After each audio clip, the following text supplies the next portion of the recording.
was a year after we got out of college. We started a business. This picture's taken, I don't know, but I think like 1991, maybe 92, could be 1990, I don't really know.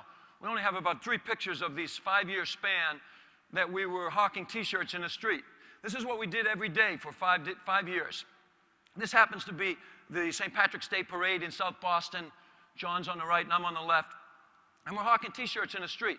This is a special day where we could probably sell more shirts. Most days we sold to foot traffic, coming and going from the financial district, coming and going from Harvard Square, and we just grinded it out, okay? After the first year, we made an investment, and we bought this van, and we called this van the Enterprise. And we called it the Enterprise for 2 reasons. We said that we were going to put all of our assets in the van, including us, so that's why it's the whole enterprise, and it was. And we were going to hit the road and sell our shirts all over America, okay? And the second reason we called it the Enterprise because we told each other that we were going to boldly go where no t-shirt guy has gone before. And so it was a road trip right from the beginning. And so we spent those 5 years hawking in the street or traveling in that van. And when we traveled in that van, we traveled for 6 weeks at a time, at least, and we slept in the van every night, and we sold door to door in college dormitories. And people make a big mistake these days. Now the business has grown, and we've had some good success, and a lot of times somebody will say, well, I saw some old scraggly pictures of you guys, and I heard you used to sleep in the van. Life was miserable back then, but now that you built a business and you're financially sound and you got distribution and all this stuff, now life is good. I'm always like, dude, you missed the point. You know, life was good when we were sleeping in that van. When we were in that picture, life was good. We probably had enough for lunch and maybe not dinner, but life was good. We had an opportunity, okay? A real opportunity. And we had an opportunity when we traveled to think about bigger things. And we'd have conversations and we talked about companies we admired. We talked about Nike and the swoosh and how that swoosh came to mean so much to people. And how it means athletic prowess and being a champion. And we loved it and admired it. And we thought, wow, this American company did this. How did they do it, you know? And we talked about Ralph Lauren. And even though it wasn't really our thing, and it wasn't our style, that whole preppy nautical and selling that idea of affluence didn't connect with us. We admired what he did because he took a little symbol, a little man on a pony, and he took a shirt that, I don't know what a polo cost before you called it a polo, probably, right? But, you know, it was probably a $20 to $30 range. You guys know this better than me. And all of a sudden, his is 60 and 70 because it's got a little man on a pony. And I remember looking and saying, I want a pony, you know? What's our pony? I got to get one, you know? And I thought, that's amazing. But we also looked at those 2 companies and we said, well, we can't do it like them because they spend a fortune in all this advertising, and it's very sophisticated, and we don't have any money. So we got to build something that doesn't use traditional advertising. That we don't have the money for that. So how do we do that? Well, we got to create something that people already know.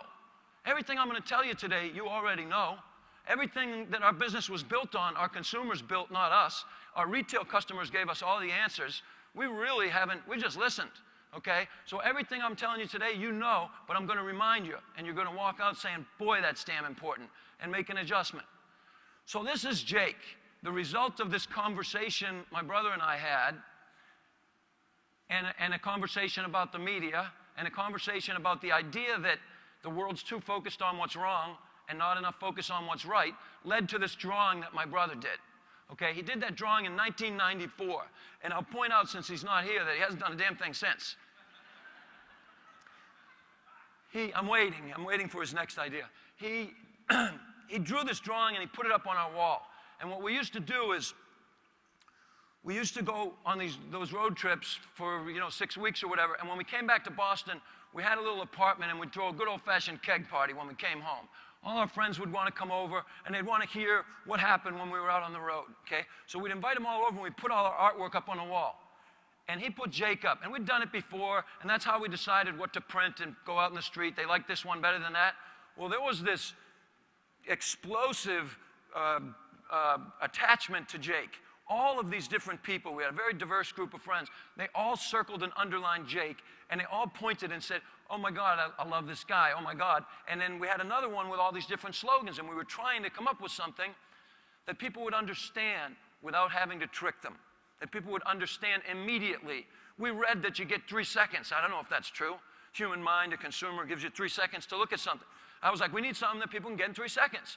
And that was it. So they circled and underlined life is good the most. Somebody, one girlfriend of ours, she wrote with Jake on the wall, this guy's got life figured out. Just what I said to you before. And then somebody else circled and underlined life is good in a sea of all these other words and says, 3 simple words, doesn't that say it all? And when we woke up the next morning, probably around noon, and we walked in, and we looked at those 2 things, we said, damn, that's good. We got a street fair 2 days from now. Let's put life is good underneath this guy, because Jake was on the wall without it, and let's see what happens. So I now have a photo of that day, 2 days later, okay? A friend of ours took this, and we only got this photo a couple years ago, and we figured out that it was the day. This is the first day that we ever saw. That's Johnny standing and says, buy a shirt and feed the skinny man, okay? So we didn't have our price positioning right at the time, but something magical happened that day. This was a pivotal day that changed our lives forever, okay? And I'm not afraid to say that it was a pivotal day because we found something that was commercially viable. The beauty of it was we loved it already. We loved it and we wanted to get behind this message. But believe me when I tell you, we needed something commercially viable. On this day, okay, in 1994, we were down to $78. So you all have challenges in your businesses and in your lives right now. We were this close. We were out. The dream was over. The road trip was over. $78 left. John had no bank account. I had a bank account, and I still have the statement, $78 left. If we didn't have a good day, we were done, and we were going to take a job, okay? I know that's not the end of the world, but it was the end of the world to us. We wanted to make this thing happen. We made 48 T-shirts, because that's what we could afford to print. And we sold 48 T-shirts in 45 minutes. It was the craziest thing we ever saw. And the first guy that walked up was a big Harley guy with big guns and tattoos. And he walked up, took a look at it, had a laugh, and grabbed an XL, you know, gave us some money, walked away. Next walked up was like, you know, little Miss Mary Margaret school teacher with a plaid Burberry skirt and a scarf. And she walked up and, you know, she bought a shirt. And we were like, they bought the same shirt. Imagine how different those people are. And they bought the same shirt. We were like, wow.